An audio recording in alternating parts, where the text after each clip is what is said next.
નમસ્કાર, આપ જોઈ રહ્યા છો સ્પાર્ક ટુડે ન્યૂઝ। દેવગઢ બારિયામાં ગૌભક્તોનું જોરદાર વિરોધ પ્રદર્શન જોવા મળ્યું। ગૌવંશની કતલ બંધ કરવાની જોરદાર માંગ ઉઠી છે। મામલતદારને આવેદનપત્ર પાઠવીને રજૂઆત કરવામાં આવી છે। ગૌમાતાને રાષ્ટ્રમાતાનો દરજ્જો આપવા માટે માંગ થઈ છે। મોટી સંખ્યામાં ગૌ પ્રેમીઓ અને સ્થાનિક લોકો જોડાયા। ગૌમાતા કી જયના નારાથી સમગ્ર દેવગઢ બારિયા ગુંજી ઉઠ્યું।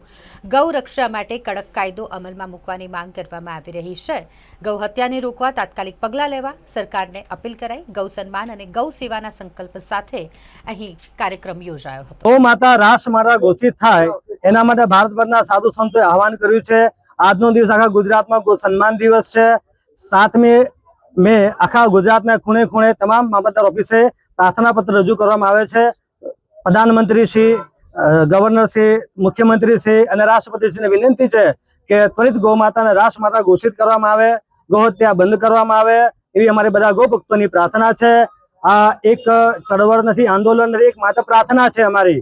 ભારતવાસીઓ છીએ, સનાતનીઓ છીએ, અમે બધું સહન કરી શકીએ છીએ પણ ગૌ હત્યા ક્યારે સહન કરી શકતા નથી। એટલે બધા ગૌ ભક્તોની વિનંતી છે ત્વરિત આ મુદ્દે સંતોને સાંભળી અને ગૌ હત્યા બંધીનો કાનૂન આખા રાષ્ટ્રીય સ્તરે લાવવામાં આવે, કડક કાયદો બનાવવામાં આવે।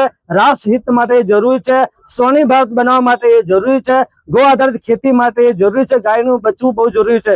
ગાય બચેગી તभी રાષ્ટ્ર बचेगा, गाय नहीं तो कुछ नहीं। તો અમારા બધા સંતોને બધાની ગૌભક્તોની પ્રાર્થના છે। આ પ્રાર્થના પત્ર લઈને આ પોથીની અંદર બધા ગૌભક્તોની સહીઓ છે, હસ્તાક્ષર છે, એ લઈને મામલતદારશ્રીને સુપ્રત કરીશું। એમને વિનંતી છે કે એ રાષ્ટ્રપતિ શ્રી, પ્રધાનમંત્રી શ્રી, રાજ્યપાલ શ્રી અને મુખ્યમંત્રી પર પહોંચાડશે અને અમને पूर्ण विश्वास है कि संतों गौभक्तों साथ प्रार्थना स्वीकार करसे। आप सोनो खूब खूब आभार, धन्यवाद।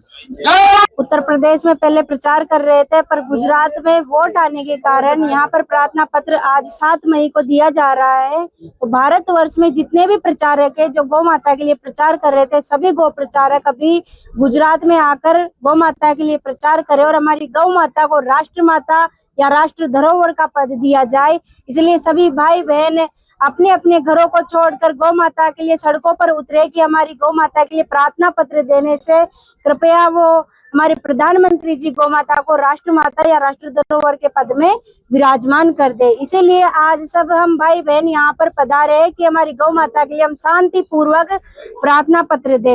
किसी भी प्रकार की नारेबाजी यहाँ पर नहीं की गई, बिल्कुल शांति पूर्वक सभी भाई बहन गौ माता के आनंद से कीर्तन करते हुए यहाँ पर पधारे हैं और शांति पूर्वक अंदर एसडीएम साहब, तहसीलदार साहब को प्रार्थना पत्र देंगे, रिसीविंग लेके शांति पूर्वक यहाँ से चले जाएंगे।